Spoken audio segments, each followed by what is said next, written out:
Mister Parikh, અત્યાર સુધી તમે જે કંઈ પણ કહ્યું એ મેં કર્યું. એક પણ સવાલ કર્યા વગર તમારા દરેક પ્લાન મેં મારી રીતે સક્સેસફુલ બનાવ્યા છે. મેં અપમાનો પણ સહન કર્યા છે, પણ હવે હું મારી જાતને અને મારી લાગણીઓને ઇગ્નોર નહીં કરી શકું. લાગણીઓને વશમાં નથી કરી શકાતી, અને કોઈ માણસ પ્રત્યેની લાગણી, એનો સ્વભાવ, એની ક્વોલિટી અને એના વર્તનને કારણે જ આપણે એની લાગણીઓમાં વહી જતા હોઈએ છીએ.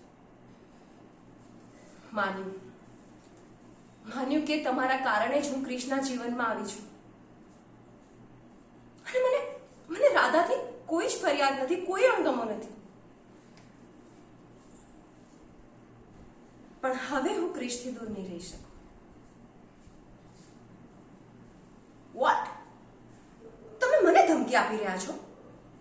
તમે એ ના ભૂલશો કે અત્યાર સુધી તમને મળેલી જીત મારા કારણે છે.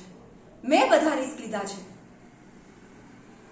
અને મિસ્ટર પરીખ, તમને મારો પાવર તો ખબર જ હશે ને? અને હું ક્યારા નથી કે તમારે આ બધા પેતરા મારી સામે ચાલે.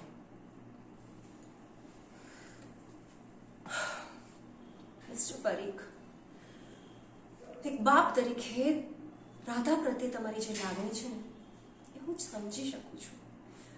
તમે રાધા માટે અત્યાર સુધી જે કંઈ પણ કર્યું એ બધું જ યોગ્ય છે.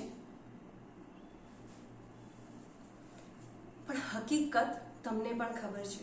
જેટલું જલ્દી તમે હકીકત સ્વીકારી લેશો ને, એટલું જ તમારા માટે સારું છે. રાધા પાસે વધારે સમય નથી, અને જ્યાં સુધી રાધા છે ત્યાં સુધી કૃષ્ણની પત્ની જ કહેવાશે. હું તમને વચન આપું છું કે જ્યાં સુધી રાધા જીવે છે ત્યાં સુધી કૃષ્ણની સાથે લગ્ન નહીં કરું, એની પત્ની નહીં બનું. પણ મિસ્ટર પરીખ, એક વાત યાદ રાખજો કે કૃષ્ણ ચાહવા માટે આ દુનિયાની કોઈ પણ તાકાત મને નહીં રોકી શકે. કોઈ પણ નહીં.